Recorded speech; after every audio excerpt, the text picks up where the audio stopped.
consoling an opponent before you celebrate a state tournament victory with your own team. Good job, King! Making sure everybody is included. When Coach said that he was going to be in the starting five, that was a big moment. I've never seen Tripp smile that big, so that was awesome. Lifting others up through social media. Making someone else's day by doing the right thing. And choosing your words carefully. Your words matter too. Your words matter. How do you make sportsmanship shine at your school?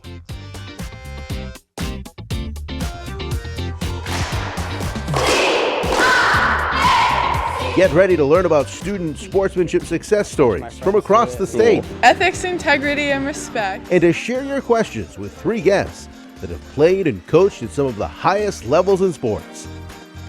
We'll celebrate the CIAC's 22 Michaels Cup recipients and reveal this year's Fred Balsamo Award winners. We're happy you're with us for the 15th annual CIAC Sportsmanship Conference.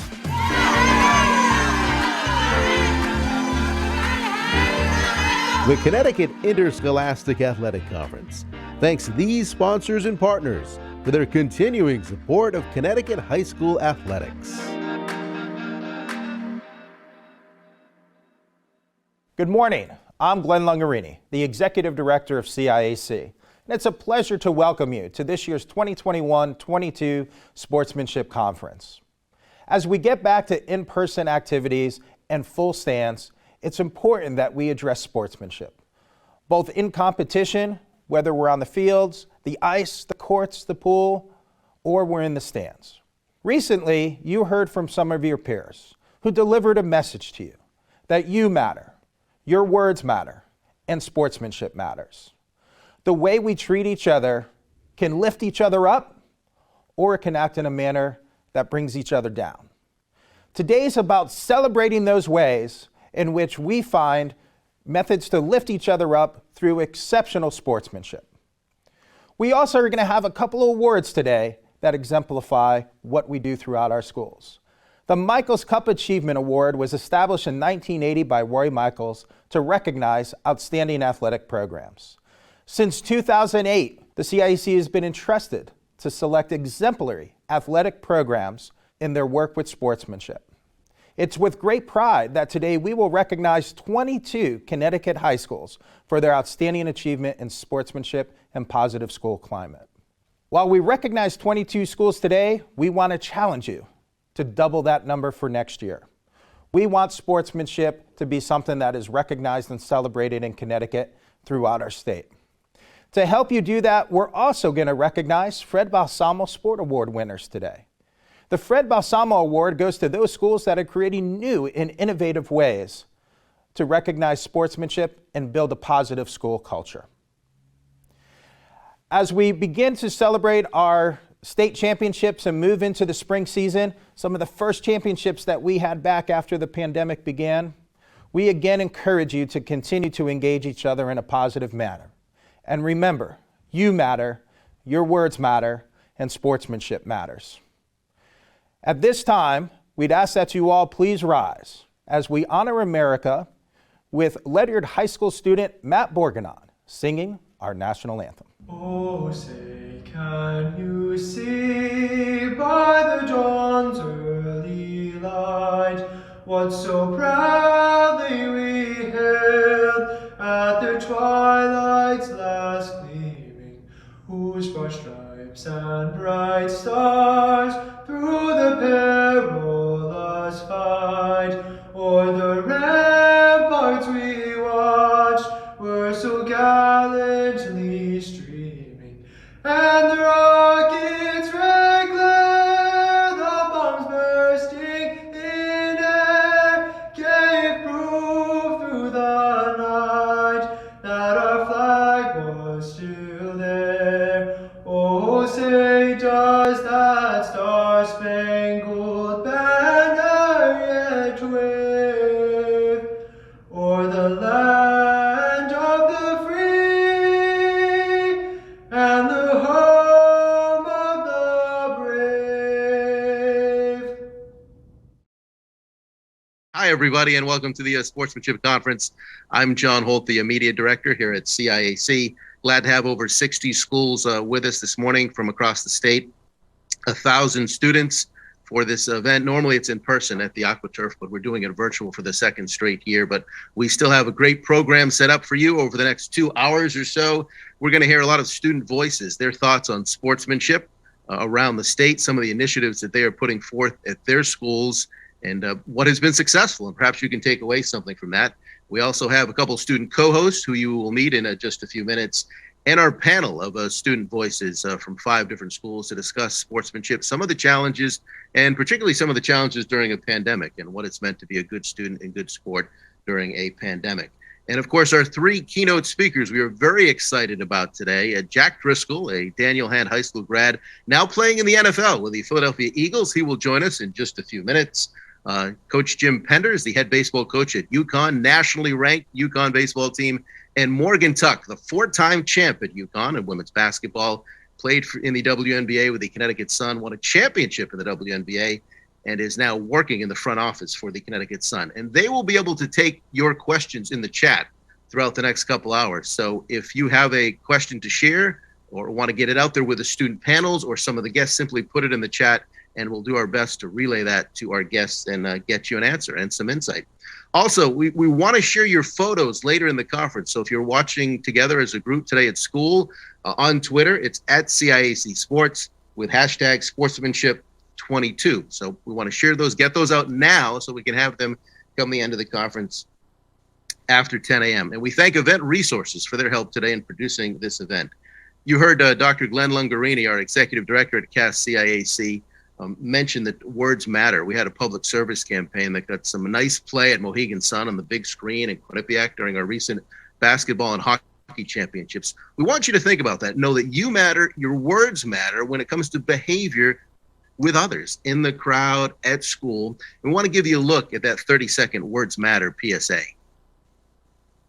You matter. You matter. You matter. And your words matter too. Your words matter. What you say in the hallways at school or in the student section at a game matters. Words can be hurtful. Words can be offensive. Words can leave scars. Words can also inspire, Support and uplift. You and your words. Are they both important?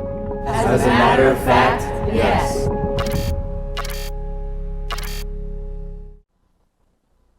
We thank the 10 different students from high schools across the state that joined us for that public service message that has seen some time on local television. Such a basic but important message about how you treat others, how they treat you, and treating them with kindness and respect, and including as many people here as we can in the high school sports community. Now, words matter and actions also matter. And there was a moment here in Connecticut high school sports back in February at a wrestling match at Stratford High School involving 2 competitors. We call it competition, courage, and compassion. A young man from Stratford High School wrestling a wrestler from Massac High School in Monroe. Want to have you take a look at the video that we produced about this moment, and then we're going to bring on a guest to talk about it right after. So take a look at what happened here in Connecticut in a wrestling match in Stratford over the winter. I saw a young man who stepped on the mat with the intention of winning his match, and once he realized the situation, he encouraged his competitor with verbal prompts. I think that he was in it to be competitive, but also to be compassionate.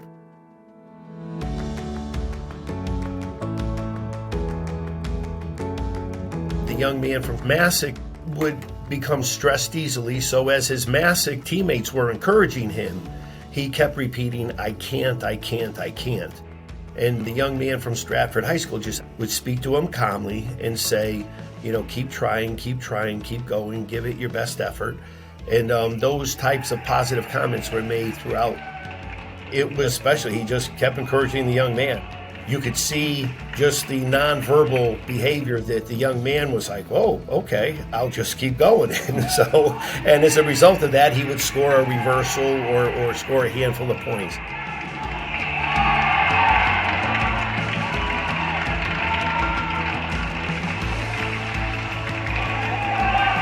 He started running towards the Stratford side of the mat, and then he turned around and he went back to the Masick side of the mat, and of course he gave his pose. It was a beautiful situation to witness. The last 10 seconds were very emotional for Giuseppe, and again, you know, being so close to what was going on, I don't think other people would have been able to observe that, but he had tears in his eyes. It was an emotional moment for him. I don't think he understood the gravity of the gift that he gave everybody that evening in the gymnasium.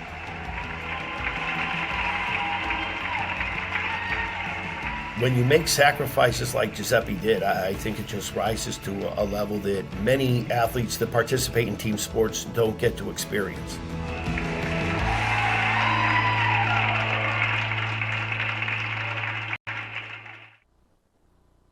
If you are unfamiliar with the story, you've now seen it. We call it a gift here at CIAC, just a special moment in a wrestling match.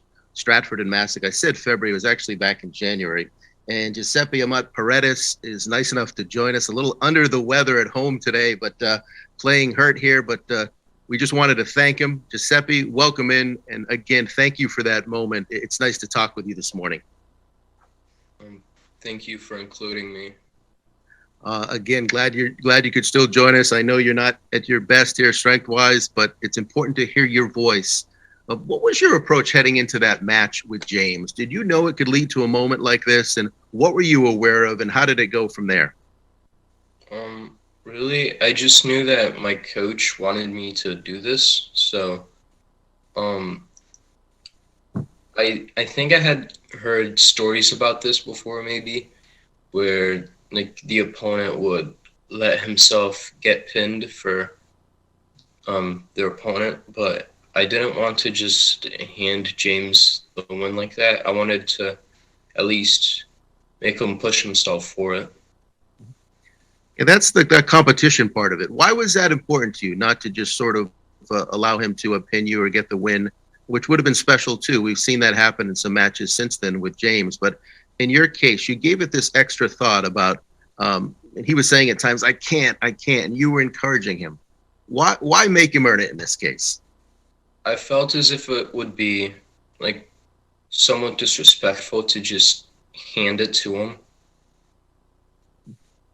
I think that was the right approach. What was it like after when the video came out? There was a column written by Game Time CT, the Monroe Sun, where Masick is in Monroe, had an article published as well.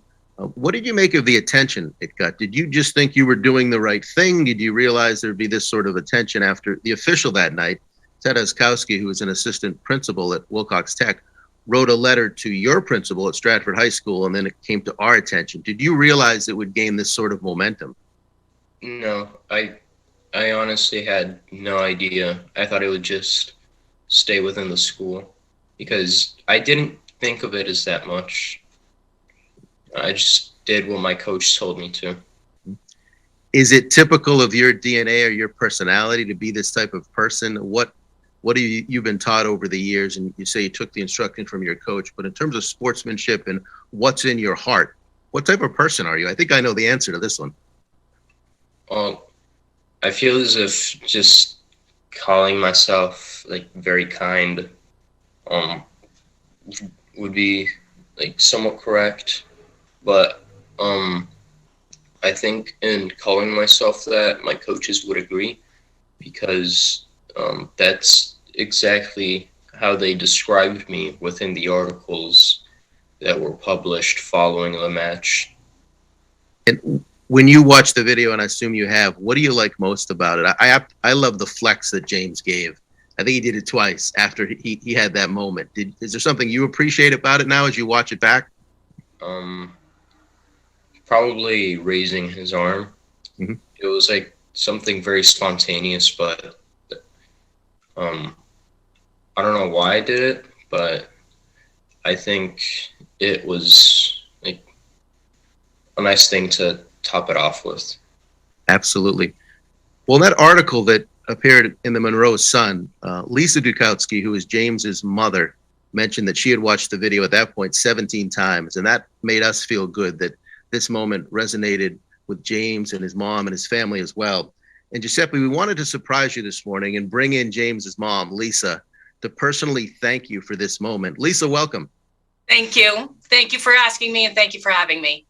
What do you want to say to Giuseppe? You've said some things in the article, but to be here virtually with him listening, why was that moment important for you, your family, your son?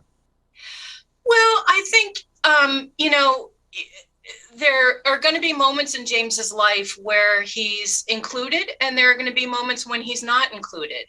And I think that what I saw in this match, and because it was COVID times, parents weren't allowed to be there. So that, it was hard for me not to be there because I'm a wrestling mom, I'm a football mom, and it's great to be in person and see these matches. But it was just as powerful to see it on the video because of the impact that Giuseppe had on James in that moment.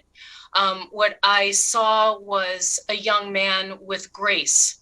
Grace is the first word that comes to mind. And I think that that's what student athletes have to project at all times, whether they're just competing with other typical kids or including a special needs athlete like James.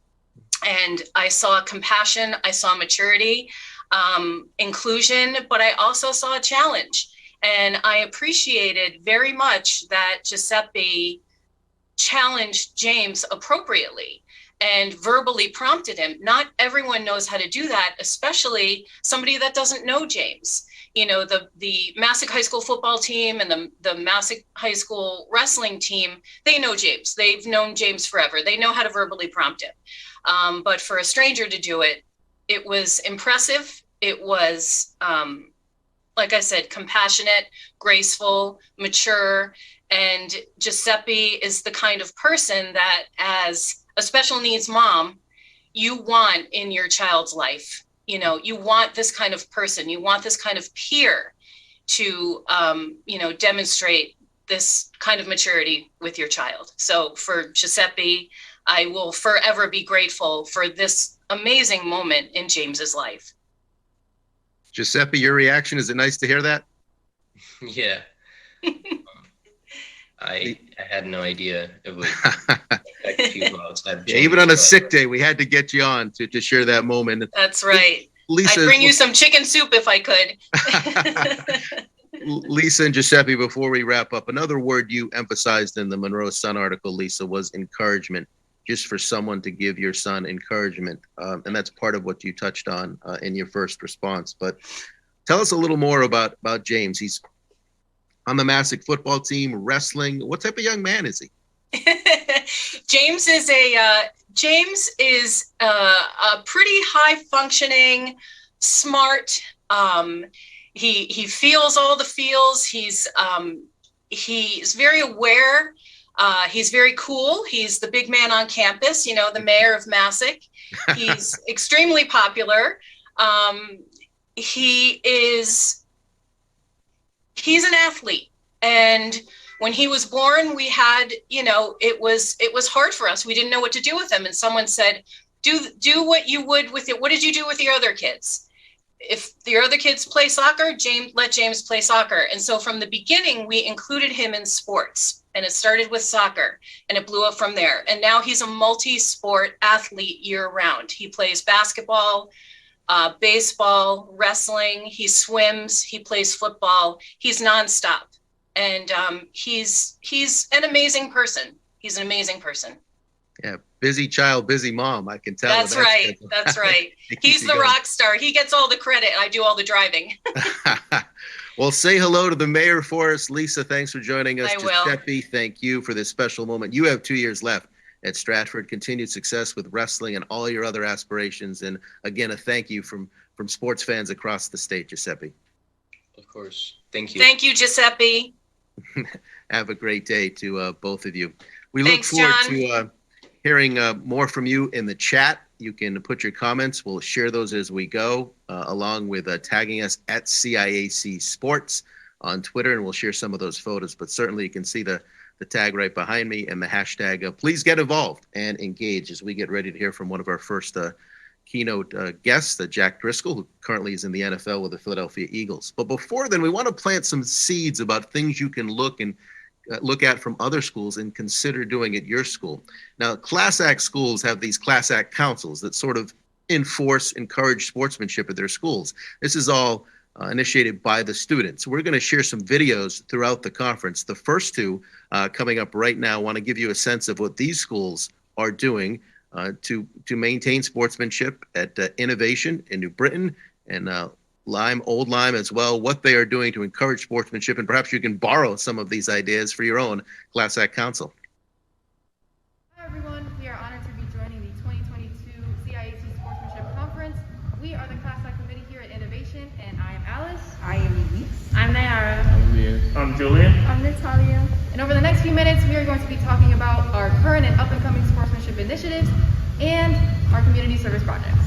In the recent years, we've been experiencing a large official shortage, and our current reps have been working so diligently without much appreciation. In our school, one of the ways we've shown our appreciation is through granola bars and small water bottles. It may not be much, but it goes a long way. Our officials have shown great gratitude towards our initiative, but we really should be thanking them for their presence every game. It's a lot of responsibility to take on the role of managing every game. So a simple "thank you for coming" or "good call, ref" can go a long way towards changing a ref's day. In addition to the new initiative that we implemented this year of handing the referees a water bottle and a snack, for the last few years we have also been handing them a sportsmanship bracelet, where a senior or a captain on the sports team would walk over to them before the game and hand this to them to show our appreciation as a league. Not only do we recognize our officials, but we also take into consideration the sportsmanship that athletes show. Over the last few years, we have been handing them a sportsmanship bracelet that is specific to every school. And normally this is done at the end of every game, where the teams would get together and they would talk about a player that they felt showed the most sportsmanship and respect. A positive experience that I had with the bracelet was all the way back in sophomore year when I was playing soccer. At the end of the game, even though we lost, we got together as a team and we decided on a player who was going to receive the bracelet. So then I handed the bracelet to the girl who I later found out was a freshman and who was working really hard to play on varsity. She was really, really happy, and we shared a hug, and the team was very, very happy with her. Our sportsmanship bands are a great way to show our appreciation towards the players for their sportsmanship, but there's no real way to show our appreciation towards the coaches or the entire team. So we'd like to introduce our new initiative, the sportsmanship pins. These pins are a high honor, and each team will only receive a select few of them, so they must decide how they're going to use them wisely. If a team finds that the opposing team does not deserve a sportsmanship pin, they do not need to give them one. We hope to see teams in the future use these pins wisely and responsibly. We've recently implemented staff appreciation days during each season. Each student athlete writes a card or letter of gratitude to a staff member who has positively impacted them and presents them with their jersey to display for the day. This is a great way to bring the school community together. Here at ASI, both middle school and high school sports participate in a variety of different community service activities. Taking part in these activities are important at ASI because we want to give back to the community and hope that we inspire future generations to keep giving.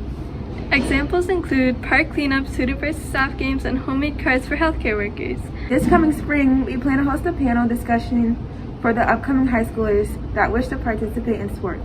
We'll be displaying what sports look like, practices feel like, and answer any questions these upcoming high schoolers may have. We hope our sportsmanship creates a change in high school sports, and we hope other schools hear our message of leaving an impact on your community. Thank you, and enjoy the rest of the conference. Bye!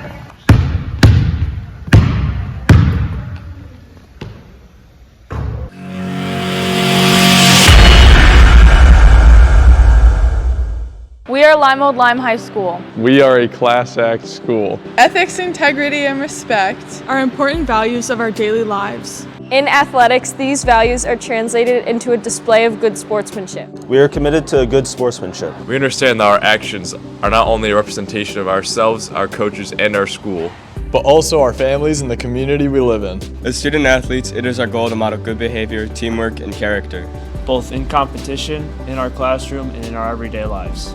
We view our sports as an extension of the classroom where we learn the principles of sportsmanship, fair play, and respect for others. We aim to foster an inclusive environment where all who walk through our doors feel welcomed and respected. Please join us. It's how we play the game. As the athletic director, I'm really proud of the accomplishments and the amount of leadership that has developed from our student athletes and the CAS-CIAC committee over the years. Being a teacher at Old Lyme High School, it makes me happy when teachers from other subjects come over to me and talk to me about how one of my athletes is doing well in the classroom and they're helping others in the community, and that translates directly onto the playing field. We went from being adult-directed in our actions and behaviors, and it really developed into a student-based program where they hold each other accountable and their ideas are the ones that have really come to life. For unified sports, I would say sportsmanship looks very similar. Good luck wishes before a game, handshakes after a game, but it's also about a lot of other skills that transcend the field or the court. It's helping a friend board the bus for a game. It is helping somebody when they fall down or they become discouraged. And sometimes simply even just sharing a smile. Our boys basketball team, the class of 2020, I think it was 2019, they went for a shoreline championship and lost. They came back the following year and won the championship. And to me, that is one of the best demonstrations of perseverance, resilience, teamwork, all the aspects of CAS-CIAC that are so important and that we're trying to coach in our athletes all the time. One of our shoreline schools lost a student, and it resonated with our student athletes. That night, a bunch of them went to a store, bought tons of ribbon and stickers and paint of that school's color, and over the next couple of weeks they braided their hair with the school's colors. They put the stickers on their helmets, and it really made me proud that our athletes were able to show that much support to another school. Hi, my name is Coach Bugby. I just wrapped up the 27th year of my coaching with the girls basketball program, and I think that sportsmanship is an essential part of that program, and I believe that long after the scores of the games are forgotten, what will be remembered is how you conducted yourself. What our coaches and athletes have said about our programs over the last few years have really helped build the culture that we have today.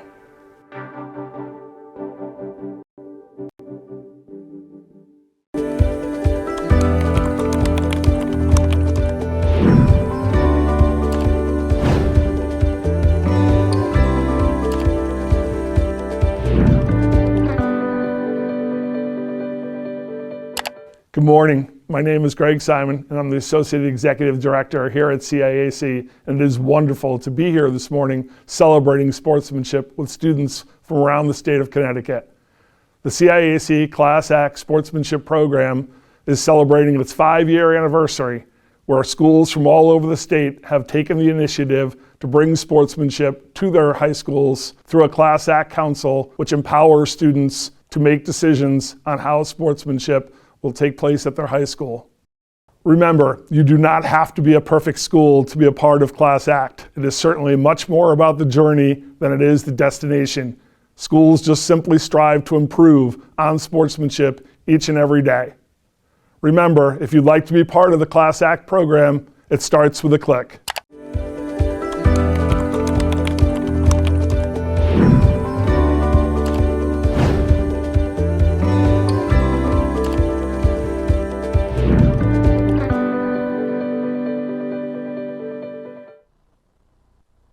Thanks to Mr. Simon. And if your school is not a CAS-CIAC school, you can go to our website, ciacsports.com.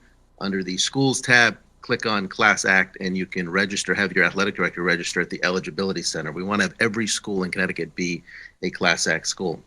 Time now to introduce our first guest, our featured guest, but first our student co-host joining us. They'll be with us for a few segments today to do some of the interviewing. Aspiring sports broadcasters, Shay Saraceno, who you see there in the middle from North Haven High School, and Josh Barbara from Wethersfield High School. Hello to both of you. Shay, tell us a little bit about yourself. I know you're a lacrosse player and going to do that in college as well. Yes, so hi, I'm Shay. I currently go to North Haven High School and I play lacrosse and field hockey.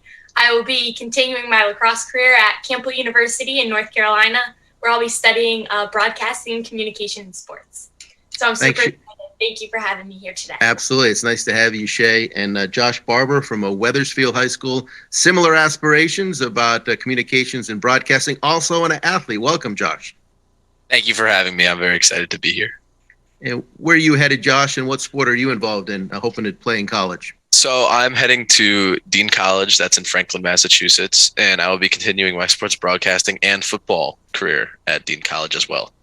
Awesome. It's so nice to have both of you, and you'll be back later, too, to do our Morgan Tuck interview. But first things first, the young man, still pretty young in my eyes, out of Daniel Hand High School in Madison by way of UMass and Auburn, and now heading into his third season with the Philadelphia Eagles. We're thrilled to be joined by an offensive lineman for the Eagles, Jack Driscoll. Jack, welcome.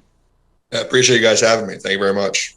I just want to fill everybody in a little bit more on your story as we take a look at some photos from your days back playing for the Tigers at the Surf Club, that storied program in Madison. You, high school standout here in Connecticut, went on to the University of Massachusetts. We're going to see in a little bit your signing day photo, which wasn't all that long ago, but you look different, obviously, as a young man. And then from there, you were listed, for whatever it's worth, as a 2-star recruit coming out of high school, and you have turned into an NFL player. It's just a remarkable story about what you did, the commitment you made to pursue your dream. There's the shot from signing day. First at UMass, then Auburn, and then drafted in the NFL in the spring of 2020, which had to be weird in the middle of a pandemic, being drafted to chase your dream with the Eagles. And it's just tremendous to see you go from Hand High School to a 4th-round draft pick. And you probably don't pause much, but what has that journey been like so far? It's been crazy, looking back at those pictures and just, it was a lot smaller back then, but, I learned a lot through my time, playing sports all throughout Hand and, in the youth program as well, that has really carried me and helped me kind of become and, get to where I am today. But, really just taking it day by day and appreciating it, appreciating the journey and just appreciating the people I meet along the way and, just really enjoying it. We're going to rotate through some questions with myself and Josh and Shay. Shay, why don't you start with a question for Jack?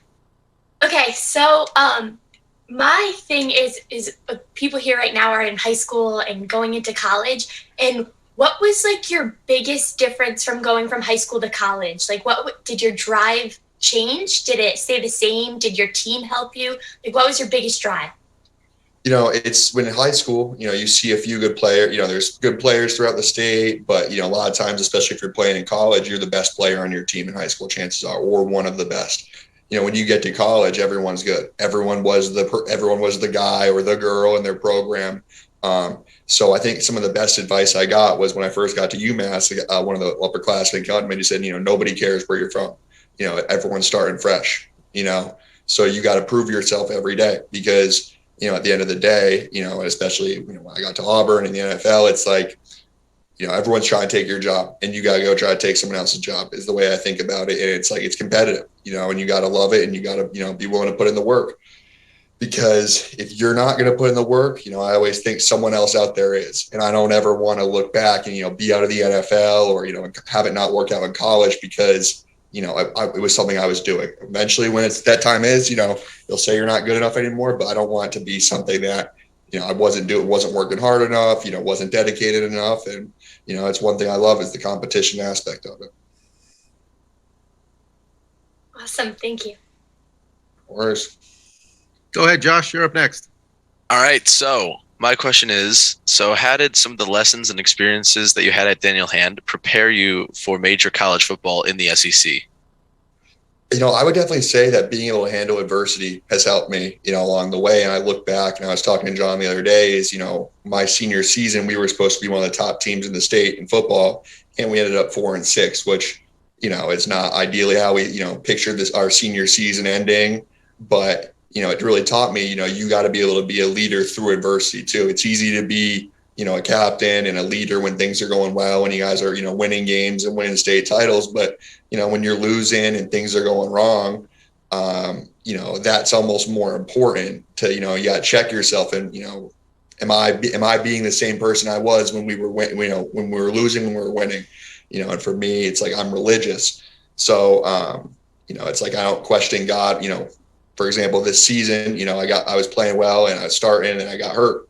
And it was tough. It was one of the hardest things I'd been through, but it was like I wasn't questioning God when things were going well. So who am I to question when things start to go bad? And just for me, as I'm not pushing religion or anything, that's one of the ways I've gone through it. And that's one of the lessons that I learned through high school that, has really helped me out today. That's a great thought about adversity. What would you say, Jack, differentiates someone who gets to the NFL when it comes to their character and sportsmanship? I know not every guy at the pro level is what we would call a great sport. Some display behavior but you've made a choice personally. You think that's helped you rise to be a good human being, be a good teammate? How have you prioritized that?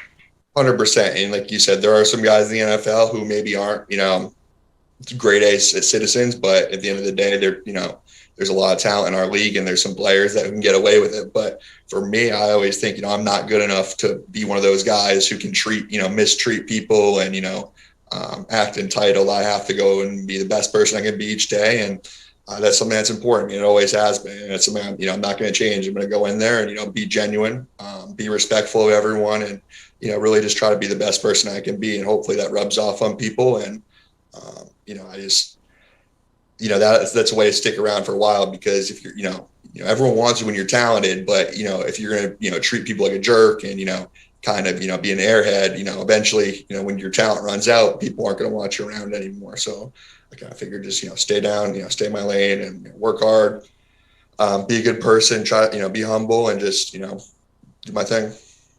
Just a reminder, if anybody in the audience wants to get in a question to Jack, we have a few more minutes. You can share it in the chat. We'll try to squeeze that in. But first, let's get another question from Shay. So obviously you were an amazing athlete coming up through high school, and you had many offers coming in. What set UMass apart, and then what caused you to transfer to Auburn? Did it have to do with the team, the coach? Like, what was your main decision? What was your main reason the decision was made?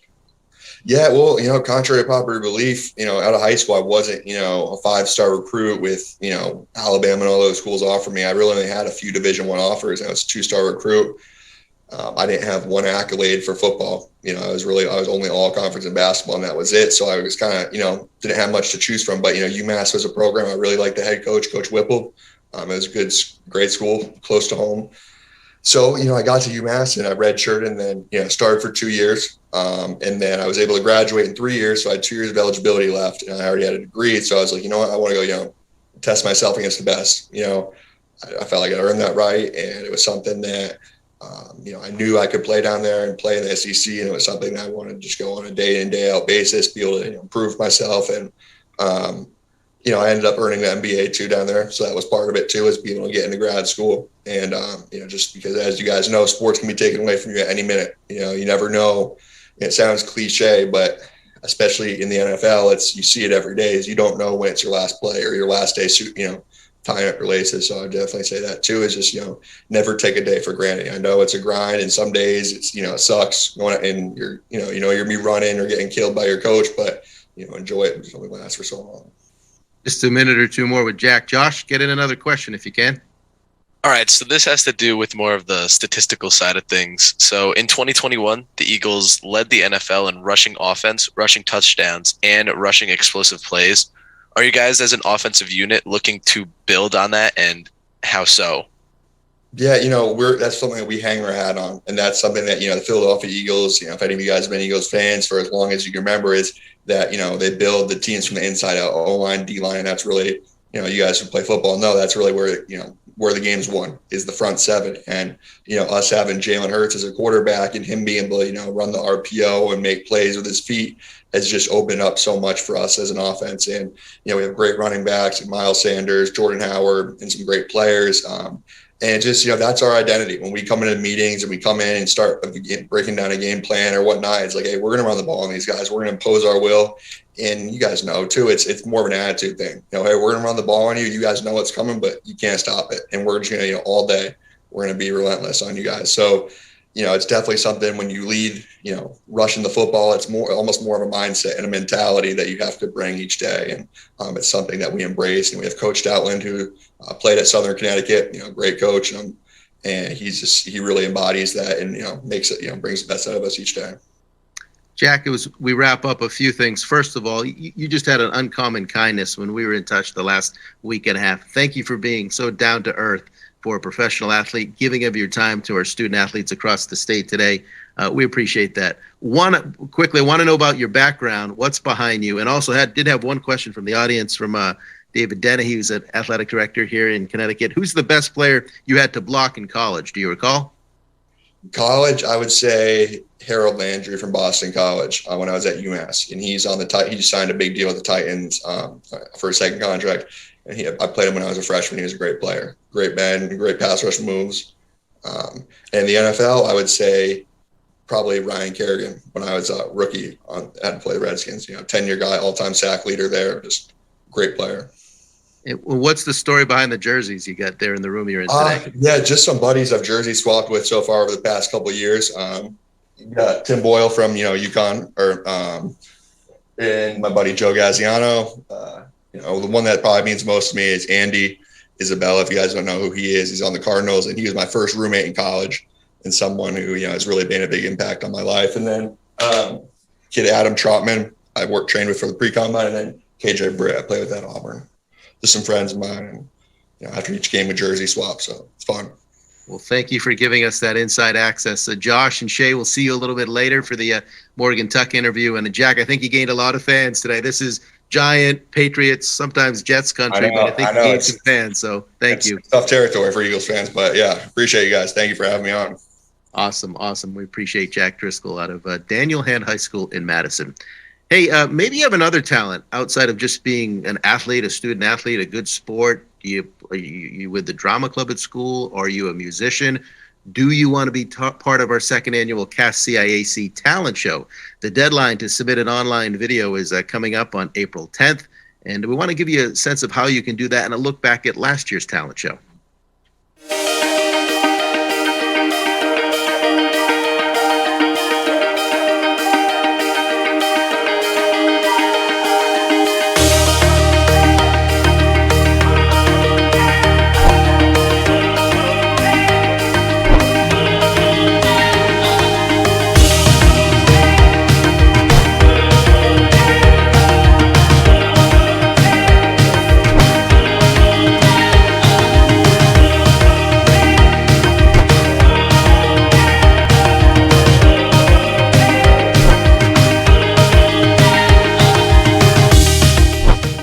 So soulful and meaningful. It really draws the audience in. I want to know from Leilani when the album is dropping, because it was giving me a Mel LaRue vibe. Wow, it blew me away. That's some real talent. The amount of hours that go into practicing, amazing job.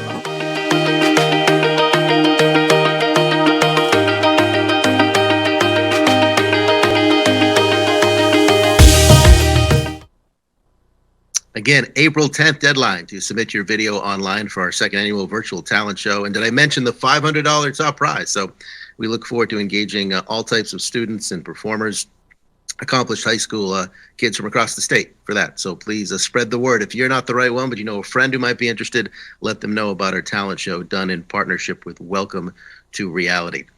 Before we reveal this year's Fred Balsamo Sportsmanship Award winners, and that comes with a $400 grant per school. We wanted to share another story with you that came to our attention from the CAS-CIAC down at Darien High School. This was featured by Justin DeVellis on News 12. More about inclusion and these special viral moments. That's one of the beauties of the times we live in.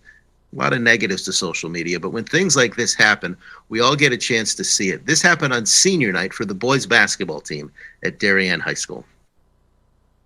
Tripp's our guy. He shows up every day, every practice, every game, ready to go. He always looks for the best in people, and he's just a very positive guy, and great to be around. He does so much more for us than he may even think he does. Some say basketball managers are the heart and soul of the team. He gives like 2 to 3 minute speeches before every game. He hypes us up. He remembers why we play. I think about Tripp is he's been working as hard as this senior class has these 4 years. He's been working just as hard as us. Tripp is one of the coolest kids I've ever met. I love that it's a team sport. It takes everyone working together and trying to win. I always have to rely on people to help me, so I try to get them to work together and rely on each other. I always have this dream that I could play basketball with my teammates. And this past senior night, that dream came true. When Coach said that he was going to be in the starting 5, that was a big moment. I've never seen Tripp smile that big, so that was awesome. He's taught me to always make the best out of situations, Give everybody a shot, never judge a book by its cover. Don't take for granted being able to go out on the court and play. People with disabilities can do anything they want, and I'm grateful my coaches, teammates, and of control, my family recognize that. We love him. I know he loves us. We're lucky to have him.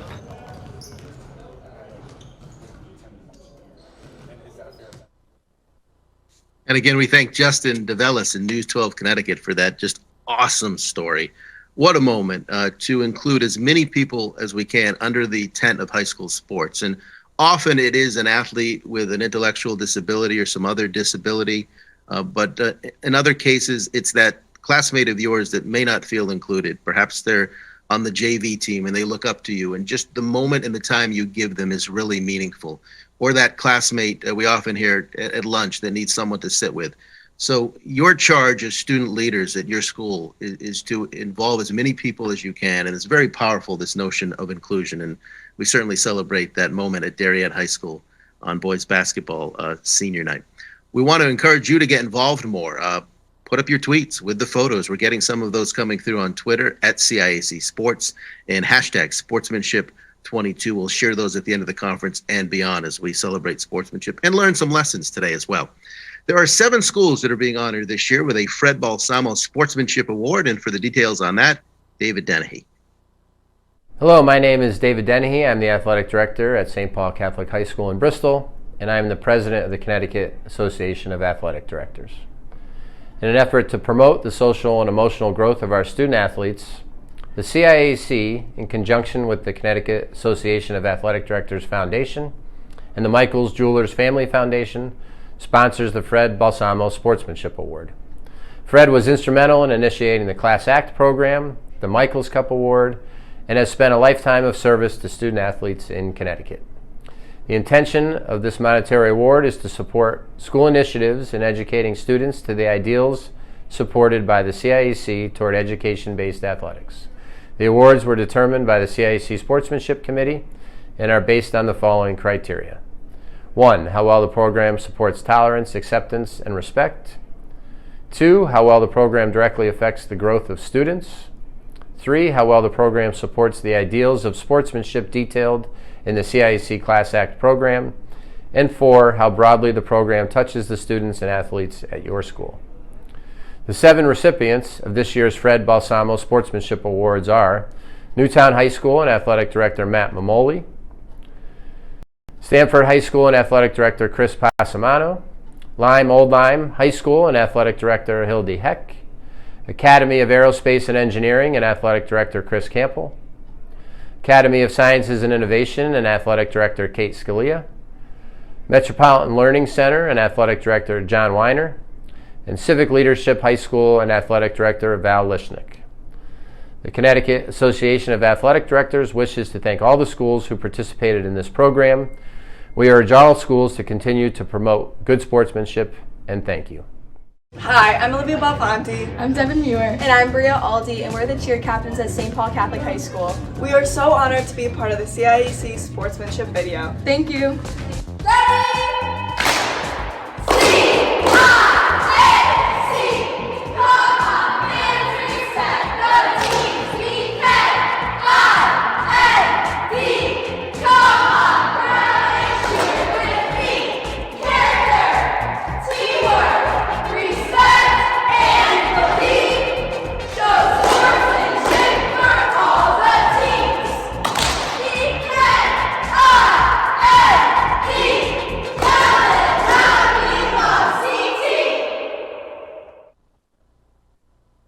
Great positive message from the St. Paul Catholic cheerleaders, and thank you to Dave Dennehy, and congratulations to the 7 schools that are Fred Balsamo Sportsmanship Award recipients this year, coming with that monetary grant of $400. And if your school wasn't one of them and you have some new initiative in mind, perhaps you could be one of the schools honored a year from now at our next conference. We actually hope to be in person for that, perhaps as early as this fall, so keep an eye out for that. Time now for our student sportsmanship panel. 4 students from across the state, from different schools, to discuss some of the challenges and the triumphs they faced in sportsmanship and what they're seeing at their school and what they're seeing during COVID, a very difficult time the last 2 years, of course. It's my pleasure to welcome them in Allie McCarthy from Newtown High School, Carly Koski from Middletown High School, Elijah Hernandez from Metropolitan Learning Center in Bloomfield, and Michael Anquilleri from North Haven High School, fresh off an appearance in the state championship Division II hockey game. To all of you, welcome. It's good to see you this morning. Let's start, if we can, with Carly Koski from Middletown High School. I want to get a definition of sportsmanship from each of you. Carly, what does sportsmanship mean to you? Sportsmanship to me is how players, react to circumstances when in a meet or in a game on the field, on the court, wherever you are, whether it's good or bad, and how you treat other people, and just as important, how you treat the members of your own team. Absolutely. Elijah, what are your thoughts on sportsmanship? I completely agree with what Carly just said, and to add kind of my spin to it, I would say it's an individual's active participation in the betterment of the sports culture. So just trying to make your environment better for everyone, making the game fun for everyone adds a lot. Michael, your thoughts, your definition, how do you see sportsmanship? Yeah, I would agree with pretty much what they said, but I would also add it's the ability to respect the officials, the opponents, the game itself, and your teammates. I feel like that's a really important part in just being a good sportsman in general. And lastly, but not least, from Newtown High School, Allie McCarthy. Allie? Yeah, I would agree with what everyone said, but also I think that it's putting yourself in the place of the other person in the sport, whether it's a younger member of your team or your opponent or an opposing coach or the fans, and kind of treating them the way that you would want to be treated if you were in their position. Yeah, well said. Great answers by all of you. Want to continue talking to you, Allie, for a minute and reference a certain moment. You're on the track team, the indoor track team at Newtown High School, going back to the state open, where everybody had some successes, had some disappointments in some cases, but you and your Newtown teammates chose to take photos and celebrate the successes of not only what the team did, but we're taking a look at the social media posts from Twitter. But these are photos with other athletes from other schools in your conference. The competition. It was a great sportsmanship moment to see on social media, so positive. Why did you choose to do that? Yeah, so I think something that's really cool about competitive sports like track and field is, although you're competing head to head against your opponents, you also have a really great deal of respect for them, and just respect all of the hard work that they put in. And I think what everyone says is their favorite part about the sport is the people, and I would totally agree with that, just because everyone kind of gets excited for the betterment of the sport. So we're always learning from each other and trying to form relationships with each other. And it's just really fun to cheer everyone on and be with them through their highs and lows. And so, yeah, so I've formed a lot of relationships with girls from all over the state throughout my 4 years at high school. And I think it was just cool to kind of celebrate our last state open indoor meet with each other. Yeah, I agree 100%. Elijah, what do you see being in the Crawl League? You guys have an initiative about exchanging bracelets for people that are good sports. What are some of the sportsmanship initiatives that have gone on in your conference and sort of on your radar? I think the bracelets are an integral part of us, the Crawl League, showing sportsmanship because it means so much. As I know, Innovation pointed it out with all the different bracelets that they showcased. It does mean a lot to the students, and some of the other things that we do is just a verbal agreement of sportsmanship. I know whenever I go to a track meet, it's always positive, I guess you could say, vibes, and it's like you want to be there, you want to compete. It's not like you're struggling to find your place. Everyone is so accepting in the Crawl League, and it's really fun competing with everyone in it. Carly, we see so much negativity out there, and we see it too at sporting events, unfortunately, high school sporting events. That's one of the reasons we keep a close eye on it and produce a public service campaign like we did with Words Matter. How do you do your best to counter the negative? And can you block it out? Does it disappoint you at times? And what are the consequential initiatives at Middletown High School to generate more positive feelings and experiences? I think you're muted, Carly. Oh, thank you.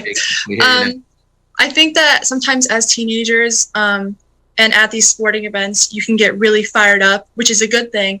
But sometimes it can get to be a little bit rowdy, and you might lose sight of what you're saying or what you're doing or how you're behaving affects the other team. So I think it's important to stay humble when you win and congratulatory when you lose. And so when, things get too crazy, or, you hear a teammate say something that isn't that nice, like maybe in the locker rooms. You just want to gently remind them like that the words do matter, as it said in the PSA, and that because chances are it's not intentional. So you just want to be kind and set a good example of like how we should be treating other teams. Yeah, I would call that wisdom. What you just said is very wise, and for you to have that wisdom at your age, I'm impressed.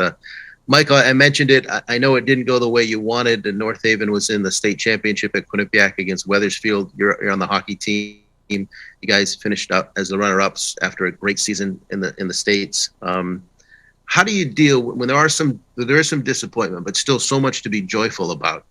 How do you keep your best face on after a game like that? How do you deal with, because there are going to be disappointments in life and falling just short of some goals. And how did you deal with that?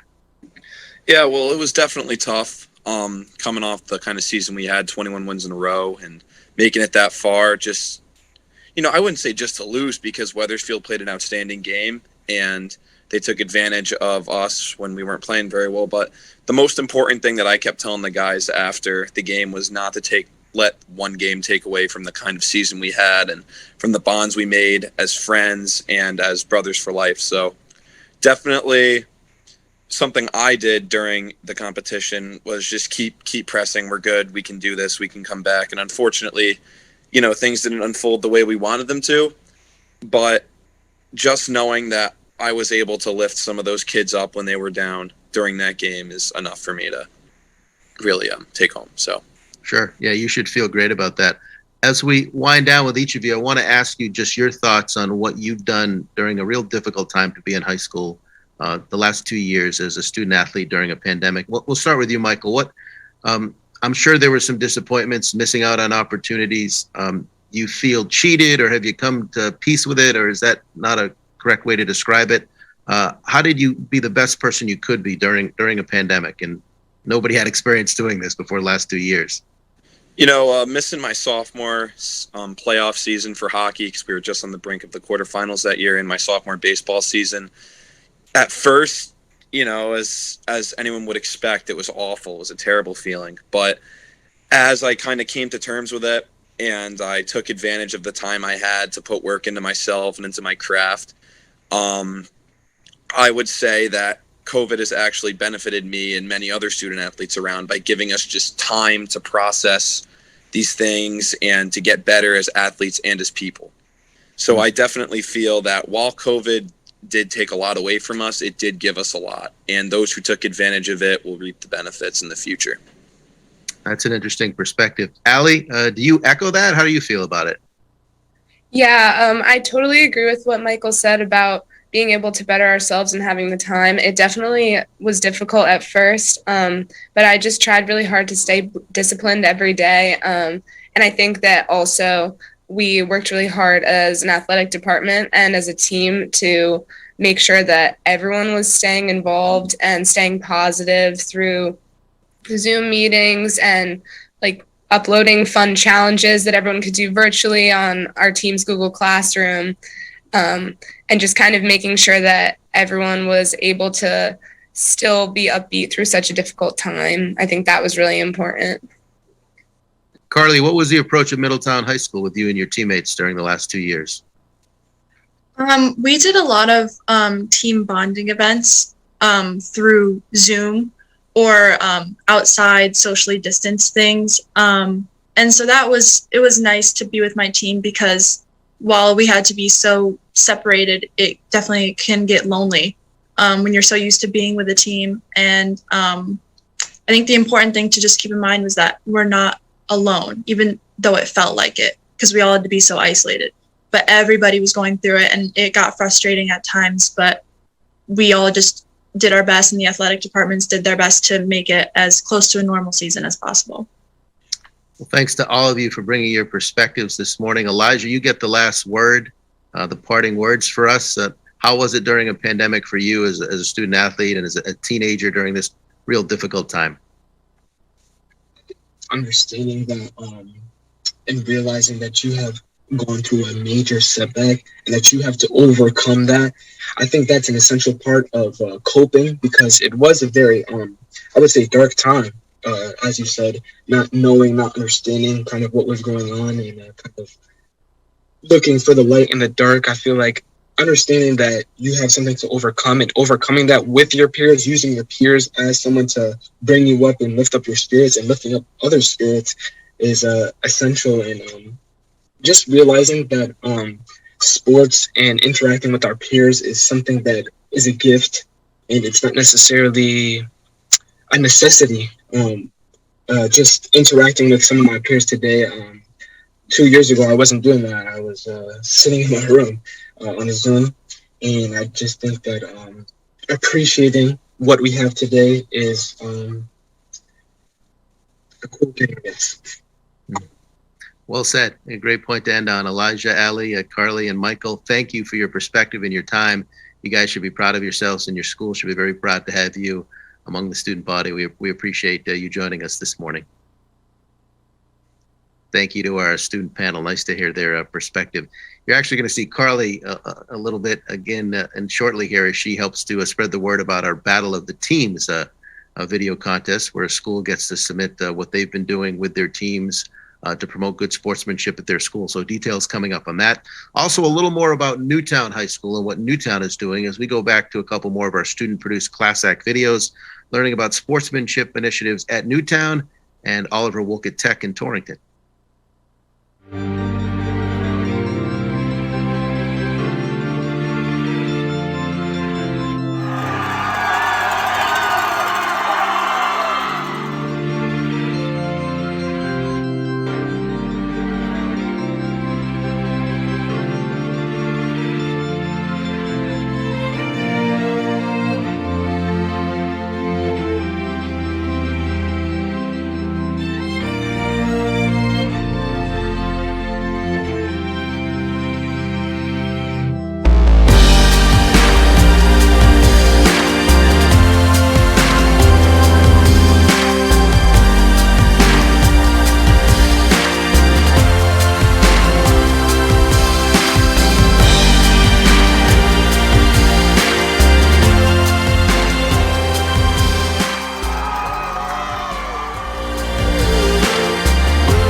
John, well.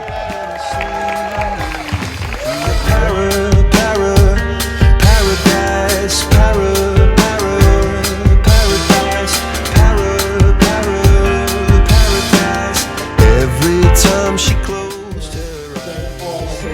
All the work they've done for me.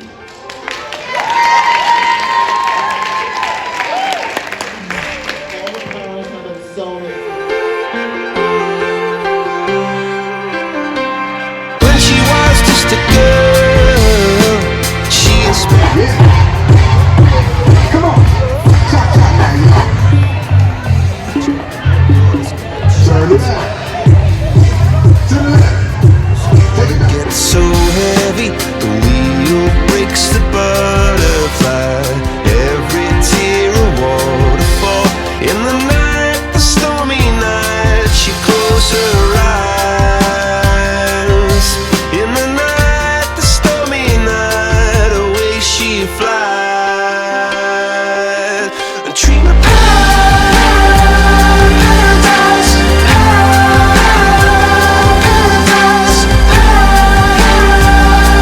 paradise. Oh, she dream of paradise, paradise, paradise. Oh.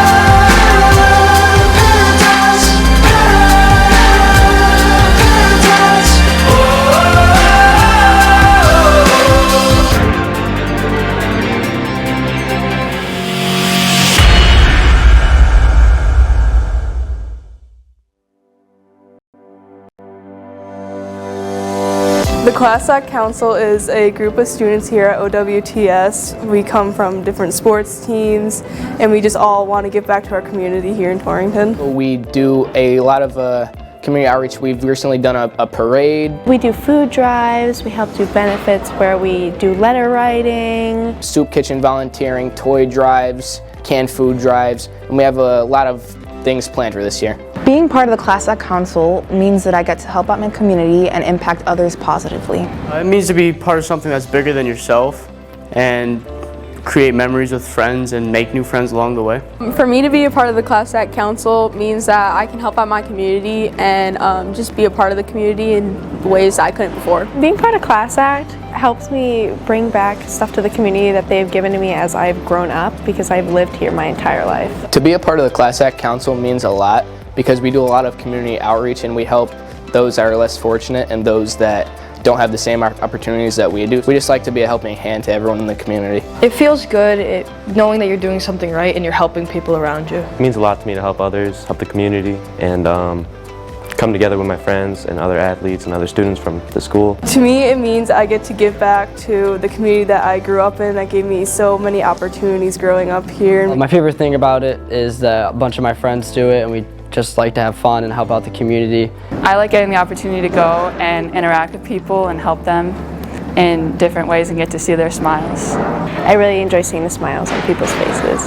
What I like most about being part of CAS-CIAC is making other people smile. I like helping out the community and just seeing smiles on people's faces when we help out and volunteer and stuff. My favorite part about being part of the CAS-CIAC Council is that I get to help my community and I'm just able to further grow as a person. It brings everyone together and all different personalities and backgrounds bond together to help out for a greater good in the community. There's no negatives you can really get out of it and you create memories along the way. And it creates kind of like a family environment for everyone. It brings us together and helps us have a strong bond together. It brings us all together as a strong community and it also helps bond teammates on and off the court. It brings everyone together and gives a nice community that feels like a family, that you can always have people with you. And seniors can meet different freshmen and it brings the sports teams together too. We were able to connect and grow as people and just have fun times. Hi, my name is Dwight Biggs. I am a junior and I attend Classical Magnet School in Hartford. I was one of the students honored with the opportunity to be a part of the Student Equity Advisory Board. The statewide goal is for every school in Connecticut to have an equity committee where they can talk about inequity and find solutions to have everyone included in their schools and their community. While participating in the Student Equity Advisory Board, I experienced different meetings and workshops about social injustice, time and value, goal setting, neglect, and equity in schools. I personally enjoyed the Equity in Schools meeting the most because we discussed how students are sorted and how their social identities provide them with the different school experiences. I like this because I could relate to everything that was being said and I saw the things we were talking about every day in school. This board means a lot to me because it is a place where students can talk about inequity that takes place in our schools and we can hear new ideas from other students that we can apply to our schools to make it a fair place for everyone. Hello, my name is Carly Koski and I'm a junior at Middletown High School. Currently, I am working with my athletic director on the application for students to be a part of our school's CAS-CIAC Council, and I have organized a team park cleanup for my swim team coming up, and I plan to do the same for my school's crew team, which I just joined. It means a lot to me to have student athletes not only be leaders in the pool, on the field, on the court, etc., but for them to be leaders in the community. I also believe having a CAS-CIAC Council at our school will give students a way to communicate their thoughts and concerns about athletics at our school, which bridges the gap between the CIAC and its athletes. Also, an important reminder is the Battle of the Teams competition. The deadline for that is April 15th, and for more information, visit CIACsports.com.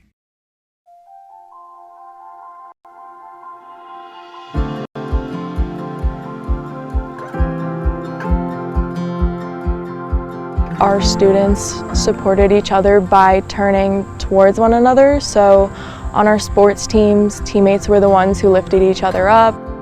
And I think that the town and the school in general supported us by doing their best to cheer us on from afar, whether that be supporting us through fundraisers or team activities, and then also watching from online.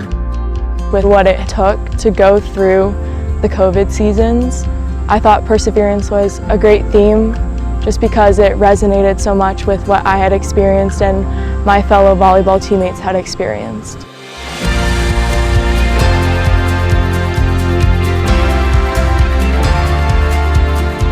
Something I'll take with me moving into college is that I can find a family anywhere, even in places I hadn't thought of looking before, and B, that no matter who I'm surrounded by and where I am, there will always be a place for me. And I think Cheshire High School Athletics has really provided me with a sense of belonging that I hope to take and find at college next year.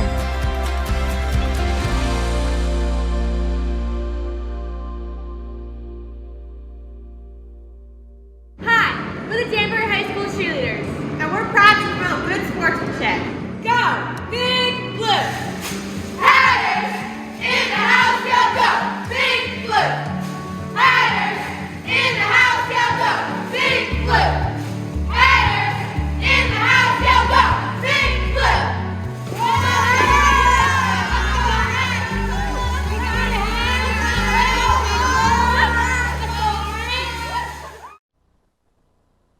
That Hatters mascot is one of the best in the state, no question about it. So, hey, if you think your school can put together a Battle of the Teams video, visit our website. You'll find an article featured on the main page at CIACsports.com with that April 15th deadline. Cheshire High School was the winning school from a year ago. Maybe this year it will be your school. So we look forward to getting those entries. Time now to honor our 22 Michaels Cup award-winning schools. These are the best of the best when it comes to being Class Act schools and schools that promote and encourage sportsmanship from the beginning of the school year to the end. And to do that, we say hello to Dr. Beth Smith. My name is Dr. Beth Smith, and I am chairperson of the CIAC Michaels Cup Selection Committee. I would like to begin by extending my thanks and appreciation to Michaels Jewelers for your continued generous sponsorship of the CIAC Michaels Cup program.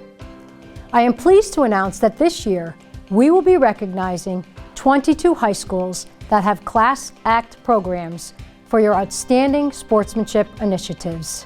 The Academy of Aerospace and Engineering chose to participate in service projects that benefit those in the community most impacted by COVID-19. This included writing cards to frontline workers and nursing home residents. The student leaders also wrote inspirational cards to health-compromised children and veterans. Additionally, the school was also an active member in implementing the Crawl sportsmanship initiatives. The Academy of Science and Innovation student athletes were very active in their community during some difficult times. They worked with a local nursing home to become pen pals with its residents. The student athletes recognized that these residents may have needed support because of the restrictions on visitations. They also participated in the Crawl sportsmanship initiatives during the different seasons. Amity Regional High School's Class Act Council was able to successfully implement annual initiatives such as Officials Appreciation Week, Senior Class Send-Offs, and the Spartan Pledge Team Talk Workshop. They also sent along messages of appreciation to coaches to help plan seasons. This Class Act Council developed a do's and don'ts video for the student body to help promote appropriate online learning during the distance learning period. Bethel High School's Class Act Council has made major strides in the past few years in promoting great leadership with their captains. They have made it their goal to do the same for underclassmen and started to invite these students to their meeting to build young leaders. This Class Act Council has also shared their experiences with other schools in the state and presented at CIAC on how to build a Class Act Council. Bloomfield High School's Class Act Council wanted to support their fellow athletes through COVID by helping the athletic staff with the broadcasting of the games on Instagram Live. Also by posting positive and supportive messages on other social media platforms supported by the school to help recognize the athletes for their performances and any awards received. These student leaders wanted to engage the student body and give the school community the opportunity to be connected to the athletic program. Brookfield High School's Class Act Advisory has over 60 student athletes who meet once a month. They elect fan captains who ensure Class Act guidelines are followed at all sporting events. Athletes from advisory meet with coaches and go over Class Act guidelines as well as share concerns. Student leaders also help other schools start Class Act councils or help schools with issues when asked to do so. Cheshire High School's student leaders made it a point to promote the athletic events when there were no fans allowed or attendance was limited. Through social media messages, their superfans made sure people knew when games were happening and their results. As fans were allowed to return to these events, these leaders also continued their initiative of keeping their school community informed and engaged. Civic Leadership High School does a tremendous job each year by having their athletic program embody sportsmanship and care for others in everything they do on and off of the playing field. They take pride in using their interscholastic athletic program as an avenue for raising caring, compassionate members of their school community and society as a whole. These student leaders participate in service projects such as fundraising for breast cancer. Granby Memorial High School's athletes, coaches, and spectators met with the athletic department throughout the year to create ways of how to promote the positive standards we expect all to adhere to at our athletic events. The athletic department held meetings each season with the captains of each team. They create a captain's checklist, which contains opportunities for students to become better leaders. Team captains also asked to display sportsmanship, appropriate behavior, ethics, values, character development, and leadership, both on and off the field. Joel Barlow High School's Captain's Council has taken an active role in leading a strong Class Act sportsmanship program in their school community. These captains and senior leaders participated in leadership training programs during the summer to learn and then model positive sportsmanship behaviors on and off the fields. Ledyard High School's Class Act Council had a very active school year. This included equipment and food drives for organizations in their local community. During Officials Appreciation Week, they presented officials with t-shirts and masks, along with PA announcements to acknowledge their work. The council also created promotional videos to promote sportsmanship and adherence to COVID-19 protocols. Lyme Old Lyme's Student Sportsmanship Committee continued to be engaged in their athletic events even when there were no fans allowed at games. They sent their teams pictures of fans to still show their support. Officials were given snacks and drinks during halftime or after games. These student leaders also ran food drives to support the local community. Massac High School's Class Act Council has placed an emphasis on social and emotional learning as being a part of everything they try to do. These student leaders want everybody, including opponents, to have a positive experience when competing against the Panthers. These council members also participated in Officials Appreciation Week and other drives to help their community. The Metropolitan Learning Center participated in the sportsmanship initiatives of the Capital Region Athletic League, which included recognizing a player from the opposing team that demonstrated the best sportsmanship. They recognized officials before games as well. Their goal was to boost the self-esteem of everyone participating in athletic events. Newtown High School's Class Act Council worked on various initiatives to improve the culture and climate of not only the athletic department of Newtown High School, but the entire school community. These initiatives included raising money for the local food pantry and Special Olympics. They also engage in card and letter writing, as well as running mentoring programs. Newtown High School also continues their excellent work with unified sports. Simsbury High School has used their Class Act platform to emphasize good sportsmanship at their events. They have also taken advantage of the platform to encourage communication among student athletes and coaches, as well as with other schools. Their willingness to work with other schools through difficult situations demonstrates excellent leadership skills for these student leaders. Stanford High School student athletes emphasize sportsmanship in a variety of ways on and off the field. They demonstrate this spirit of kindness through their acts of service in their community, such as their Pink Out Week and the Black Knights Athletes Thanksgiving Dinner Drive. Westbrook High School formed a Knights of the Round Table CIAC Class Act student athlete group. This group of students met once a month to discuss ways to promote positive sportsmanship and improve the climate of the student body. The student athletes worked on social and athletic inclusion, as well as being active with unified sports. Teams at Westbrook have also ensured that visiting teams feel welcomed through acts of sportsmanship before and after games. Weston High School's CAS-CIAC committee was an active participant in all 3 seasons for the Officials Appreciation Weeks. The committee was also focused on having spectator leaders who stressed the importance of attending school events, cheering for your own team, respecting the officials and opponents.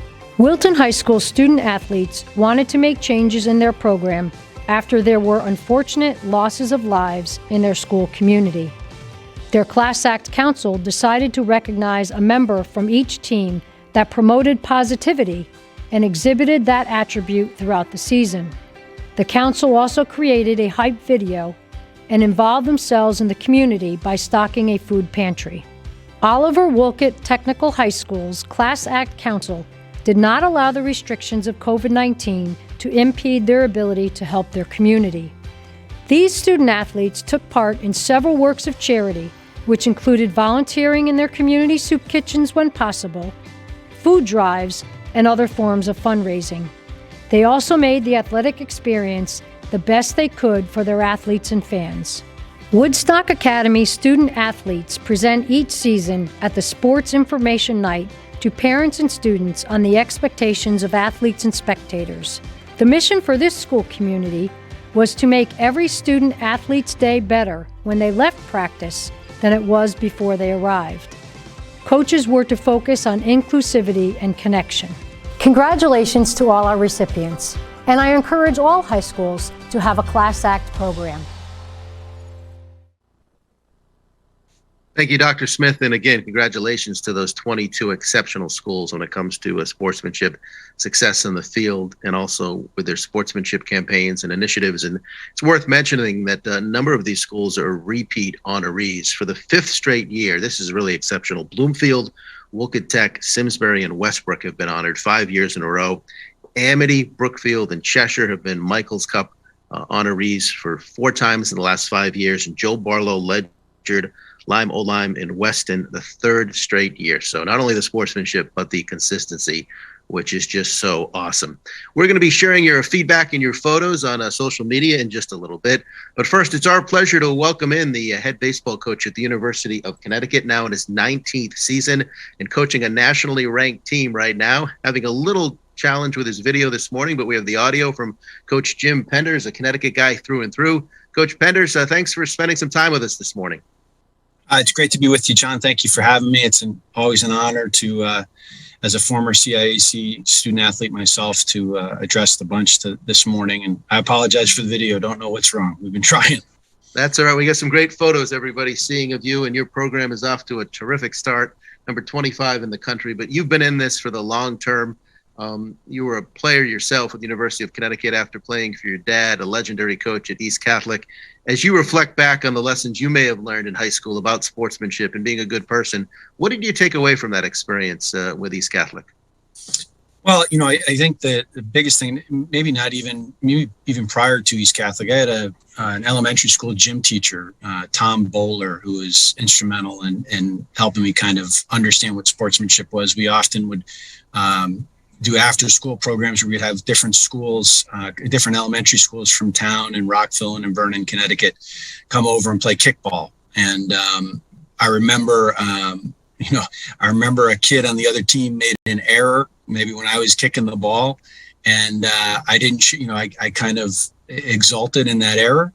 And Mr. Bowler sat me down for the rest of the kickball game and taught me a valuable lesson. I was embarrassed and ashamed, something I never forgot. And later on, I remember attending a baseball camp as a young teenager, and had a coach from Kennedy High School in Bronx, New York, Neil Baskin, address the entire camp about not having contempt for your opponent, wanting to beat your opponent, and being able to balance that competitiveness with never having contempt for them, always having respect for the people on the other side. in the different color uniforms. And I think sometimes we get caught up and lose that perspective in the midst of competition. And it's really important that we can't have enough reminders in life to remember what's truly important is that those people on the other side are also human beings and they're also competitive, and you need to respect that and them.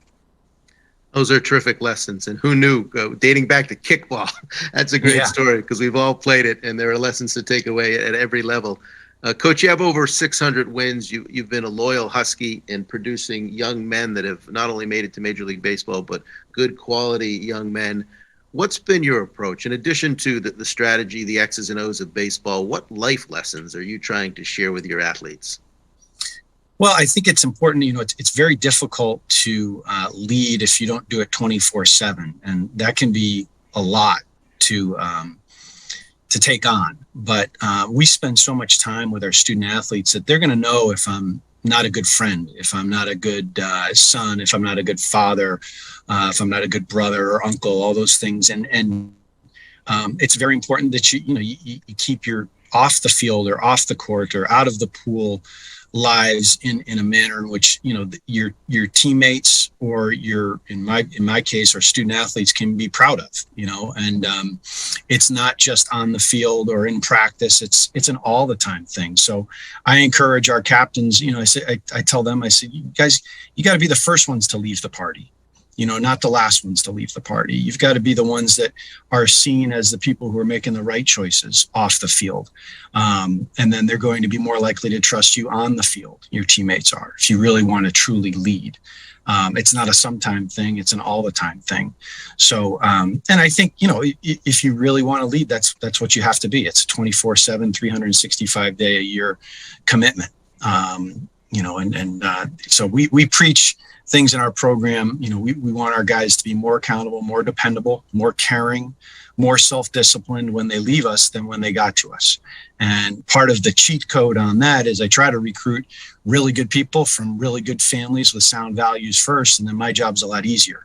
I like to spend, if a guy can hit a lot of home runs, but he's not a good human, he's not a really effective person, somebody that I don't want to be around, then he's not a UConn Husky. And if we make a mistake and realize that, that person isn't the type of person that we need in our program after he's with us, then he doesn't last with us. So you've got to be a good person, a good student first, if you're going to succeed on the field for us. And how do you get a gauge on that when you're recruiting young people, 17, 18-year-olds in high school? You're looking at their baseball talent, but I guess you can look at their social media. Do you sort of check references? How do you know if you're potentially recruiting a good kid?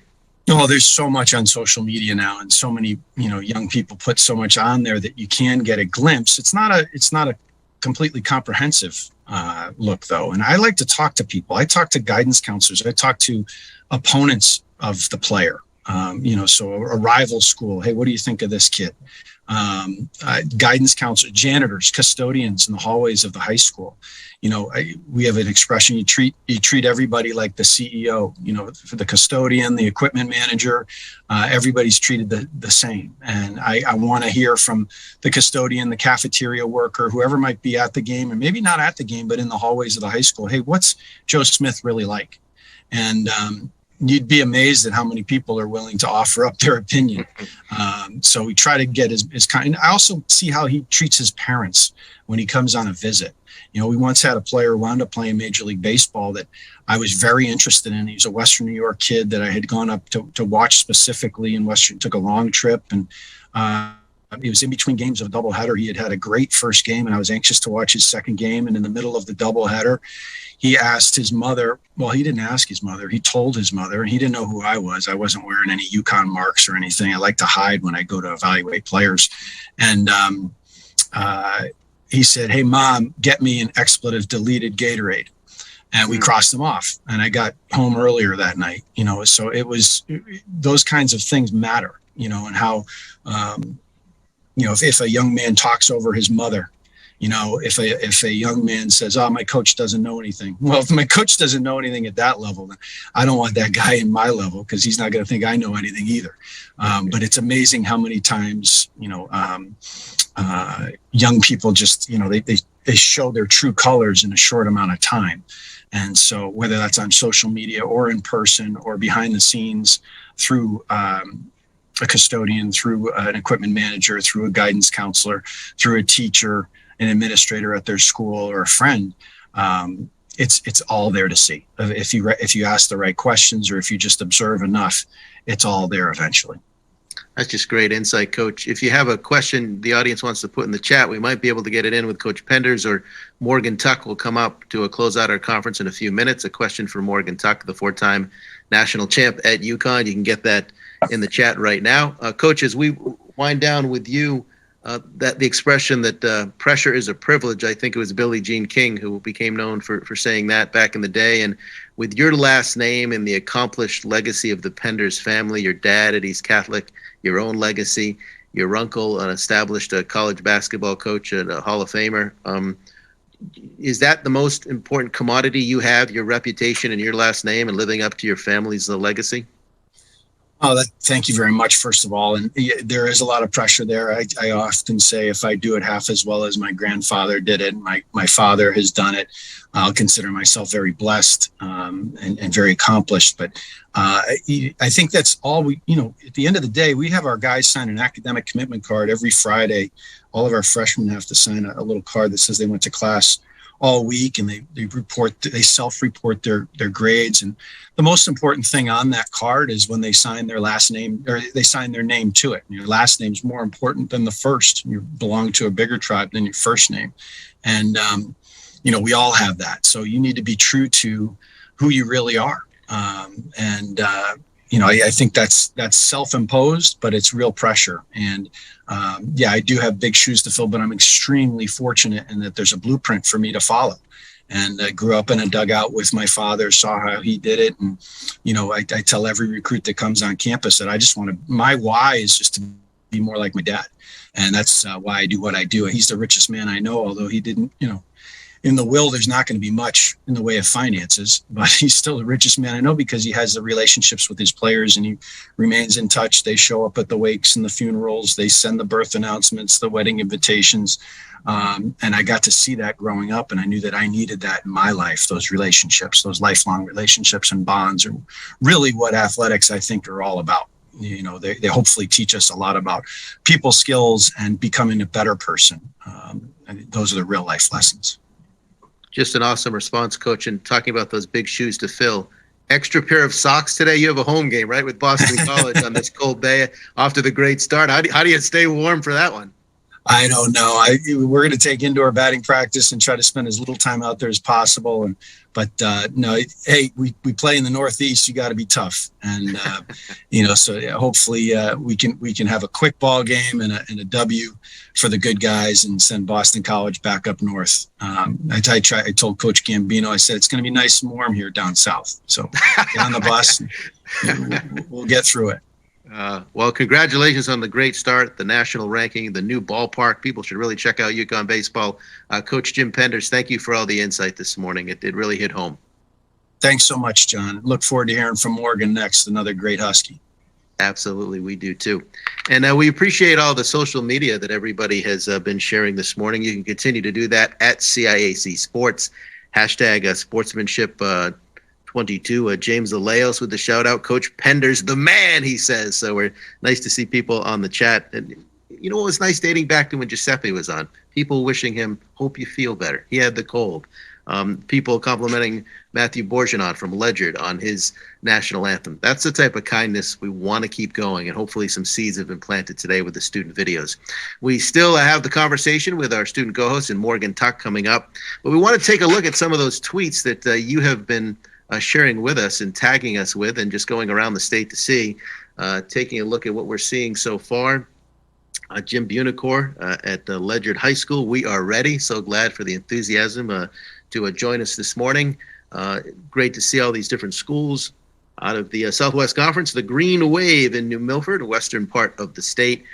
Great to see people gathered together to join us for this. Obviously, we prefer to be in person, but the virtual has been a good option. I'm not sure who that guy is in the background of that one, but Simsbury gathered together today to watch and appreciate all the great things that Jim Buonicore does at Ledyard High School. It's one of the model schools for sportsmanship. Also out of the ECC, Waterford High School. What I like about Waterford, they're so positive on social media. We appreciate that. In Stratford, Bunnell High School, taking part in the virtual sportsmanship conference as well.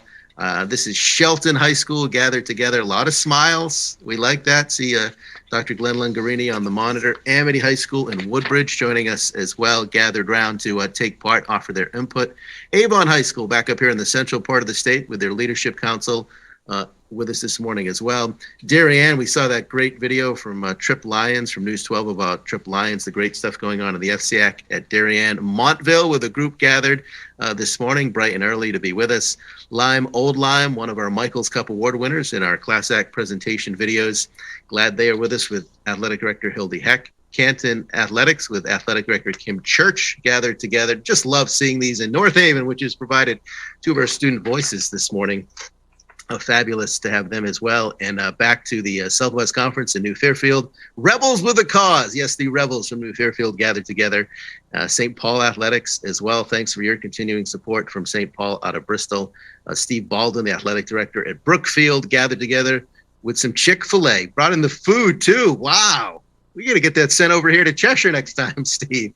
That was really well done. So thank you for all of you that have weighed in on social media. Continue to tag us with your photos at CIAC Sports. We've had a real good positive experience this morning. Hopefully you have felt the same thing. We will be posting the entirety of the Sportsmanship Conference on our YouTube channel here in the coming days, so keep an eye out for that as well. Well, we're up to our final interview from our guests. We've had a great conversation with Jack Driscoll from the Philadelphia Eagles, Coach Jim Penders from UConn, and now we want to welcome in Morgan Tuck from UConn, won 4 national championships, won 3 at the high school level, and also was a champion in the WNBA. And to interview Morgan, we bring back in our student co-hosts, Shay and Josh. Morgan, nice to see you. We'll see you in a second. And are you feeling the excitement of your Huskies after that Elite 8 win and onto the Final Four, that big win and that double overtime win in Bridgeport last night? It was awesome. So yes, I am. I'm riding high right now. No, I think a lot of us are. That was something to see last night. Let's get right into the questions with our student co-hosts. We'll detail some of Morgan's story, take a look at some photos coming up in a few minutes. But Shay, if you want to start, say hello to Morgan Tuck. So nice to see you and meet you. Your stories are so cool to just watch and look at, and everybody I think on this call looks up to you, and you're at the top. Everybody wants to dream to be in the position you are. So what's like your biggest piece of advice to everybody since you've experienced so much? Thank you. Well, first, thank you for having me. I'm excited to be here and talk to you guys. I would say that's a really good question, but I would say my biggest piece of advice that I've learned through my time would be to take risks on yourself. I've obviously played basketball. That's been a great part of my life. But, there's been times where, I was really unsure. For example, I played overseas in China for a couple years. And that was one I was really scared to go. I was all by myself, but I took that risk. I got to go and I got an experience that, it's priceless, and it's an experience of a lifetime. So I would say just be willing to take risks on yourself to get to where you want to be. And meet Josh Barber from Wethersfield High School with us as well. Josh, say hello to Morgan. Hi. This is crazy. I just remember watching all the games from those 4 straight national championships. So this is really cool to just be able to talk with you. I would say sit and talk with you, but we are over Zoom currently. So my question is, was it intimidating to come into such a legendary program such as UConn at such a young age? Yeah, well, thank you for that. I do appreciate that. It's always cool to, hear from people that got to watch me play and things, especially now that I don't play anymore. But so I appreciate that. But yeah, I would say it was really intimidating, coming into a program like UConn. There's such a high expectation. You're coming in there like, okay, we have to win a championship, or you feel like it's not a good year. So it was really tough. When I came in as a freshman, you're like starting back over when you're in high school. So and Coach Gino, he's pretty intimidating when you have the upperclassmen. So it was a little scary, but you take your lumps and you kind of find your way. Morgan, we should mention that these days you're the director of franchise development for the Connecticut Sun, a team you played for, I believe, for 4 seasons in the WNBA. You also played for the Seattle Storm, winning a WNBA championship. You won 3 championships in Illinois at the high school level, 4 at UConn, and a WNBA championship, and now working in the front office. And just doing some research last night, you're the 2-time Miss Basketball in the state of Illinois. And it was remarkable to me to learn that the first time you received that honor, you were a freshman. You were 14 years old. Can you even look back? That's half a lifetime ago for you. You're about to turn 28. What do you recall from all that came with being a 14-year-old superstar on the high school level?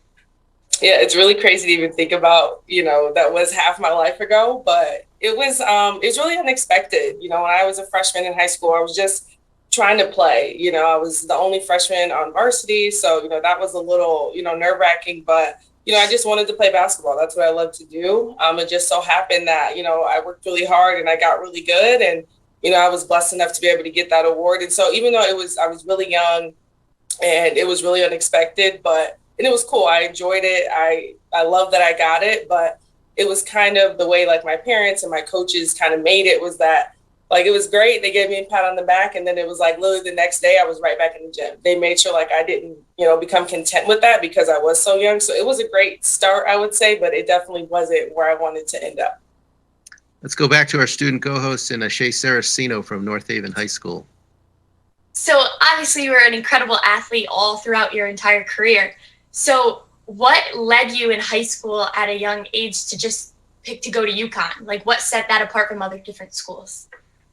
I would say, when I was young, Tennessee was my kind of dream school. They were kind of the team that was on the top. They were the best team in the country every year.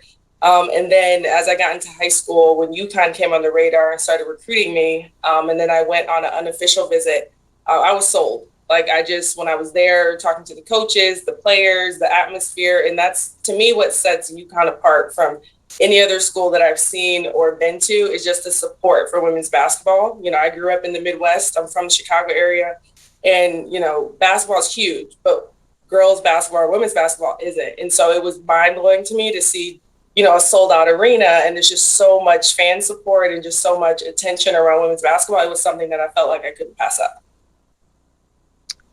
Josh, go ahead.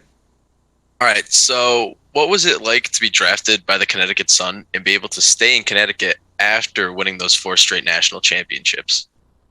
Getting drafted, that was like a dream come true. When I was in like 3rd or 4th grade, we got to do a project on anyone that we wanted. And I picked Lisa Leslie, who to me was one of the best women's basketball players to ever touch a basketball.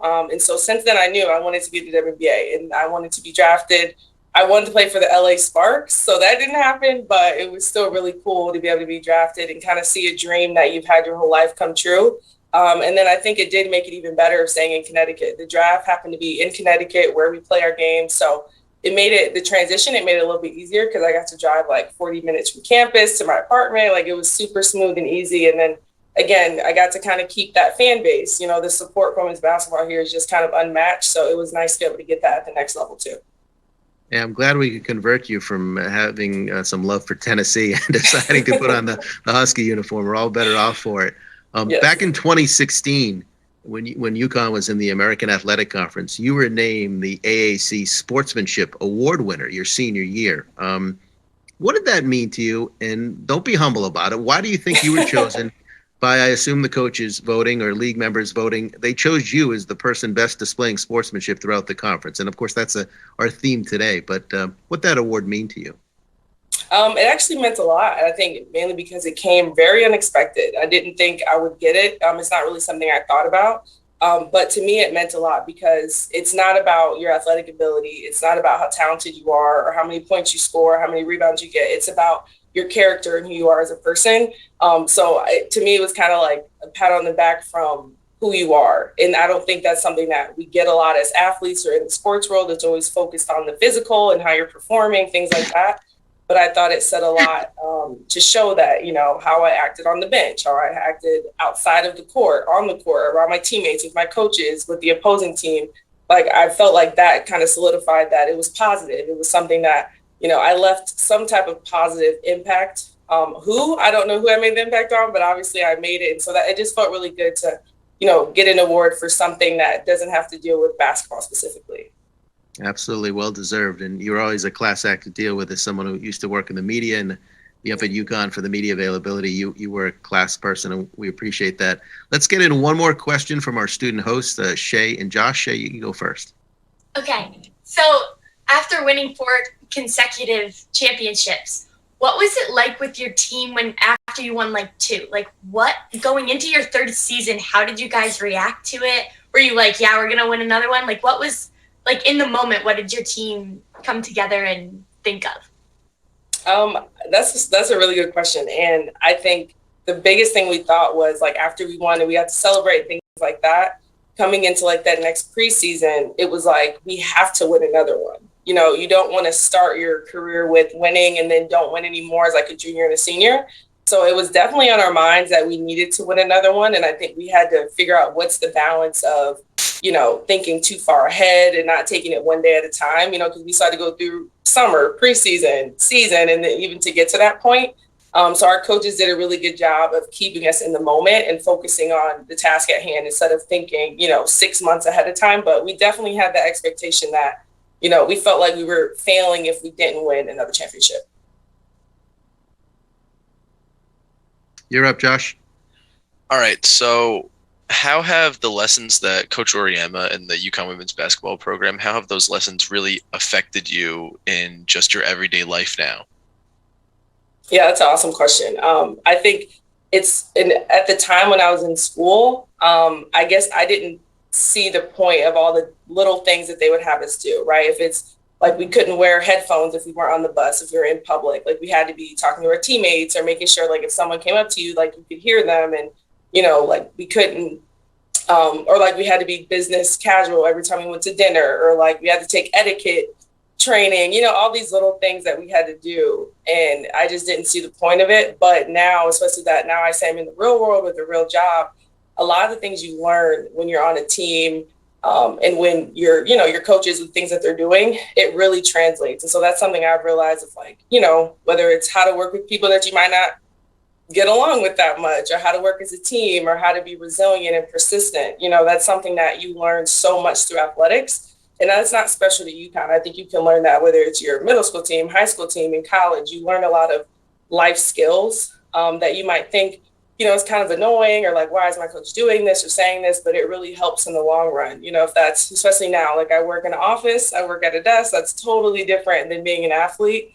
But I learned some really key skills of just, even if I might feel overwhelmed or I might not know exactly what I'm doing, you know how to figure it out, how to push through, how to kind of get to the end goal. So I think those are things that, you can learn them obviously without sport, but I think they're taught in a really, really effective way in your sport. Well, Morgan, you mentioned it, being behind a desk now, working in the front office as the director of franchise development for the Sun. What does that job entail, and how is it different? Because, you're relatively young. If it weren't for knee injuries, you'd probably still be playing the sport that has really defined much of your life. Was it hard to make that transition with the knee injuries and do something different when maybe your heart was still in it, but your body wasn't cooperating? And how did you commit to being the best you can be in your new role professionally? Yeah, so my new role, I'm director of franchise development, like you guys said. And so that really means I'm over our community relations, our youth basketball, and our social justice initiative. And like you said, I retired because of my knee. So I've had 7 knee surgeries. That's always been kind of my issue when I was an athlete. And so it was hard, when I had to make the decision kind of my body made the decision for me that I couldn't play anymore. It was really tough. And I really struggled with my identity because I like when I thought of who Morgan is, the first thing I thought of was a basketball player, right? It's what I did my whole life. It's what my passion, what I love to do. So it was rough at first, I would say, not being able to play the game that you love, and then now not having a job and not knowing what's going to come next. But luckily I had really good support system. My college coaches really helped a lot with helping me find something else. And then this job had came up, someone that I met when I played here, one of the owners of the team called me and asked if I was interested in a job. And so, I think for me, it showed me that, even when I'm in a time where I'm totally unsure, making a huge life change, the impact that I made when I was a player And when I was playing for the Connecticut Sun, that led to me being where I am now.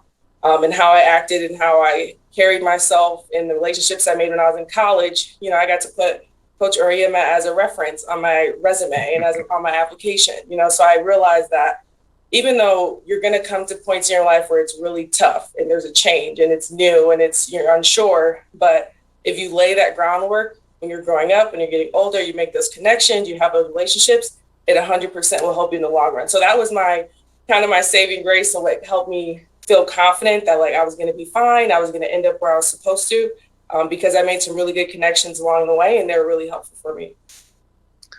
You can't beat Gino Auriemma on a reference. That's tremendous. That'll get you the job every time. And before we wrap up, what should our students watching today know about what's ahead for the Sun this season? Some exciting things you may be doing as the season approaches. And if they want to come down with their family and take in a game, where can they get some information? What should they know about? Yes, our season is coming up. Training camp's getting ready to start, but we have our first home game May 14th. And if any of you guys are ever interested in coming to a game, tickets or anything, just go to ConnecticutSun.com and there's all of our contact info and feel free to send me an email anytime. Morgan, it's just great to have you. You're so beloved here in Connecticut. We're glad you're still here in the state. Thank you for your time and thank you for taking the questions from me and our student co-hosts. No problem. Thank you guys. I really enjoyed it.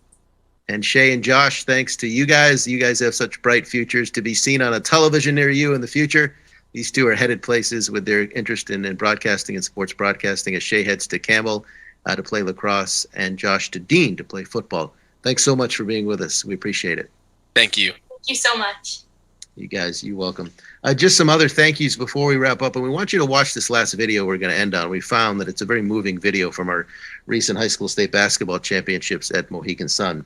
So stay tuned for that coming up in just a second. Thanks to Event Resources for hosting us today and making this run smoothly.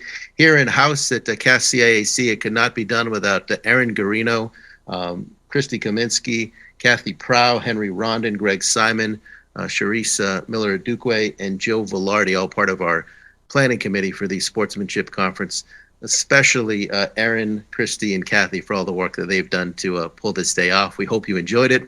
We look forward to seeing you, those that are underclassmen, in person when we do this the next time instead of virtually. But continue to post on social media. Let us know what you thought about the day and things we may want to consider doing differently as we go forward.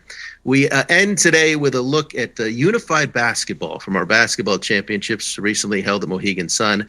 There were 10 games, and at 7 of those at halftime, schools played unified basketball games. The crowd loved every minute of it. It was affirming. It was inclusionary. It gave us a great warm feeling, and we end today with a look at some of the highlights from unified basketball. Have a great rest of your week.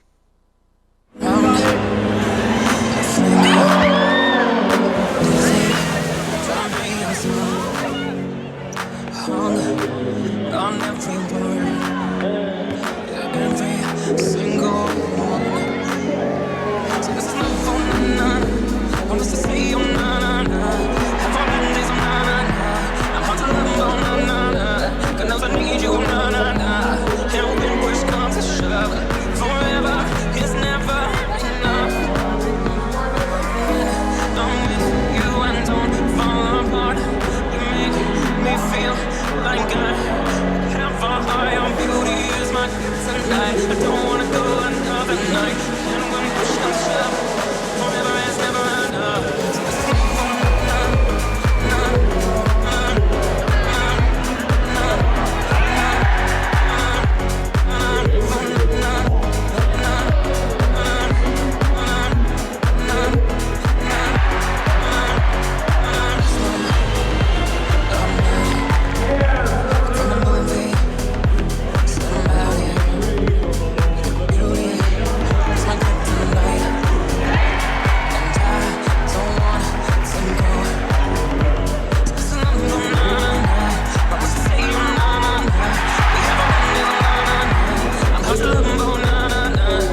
Conference.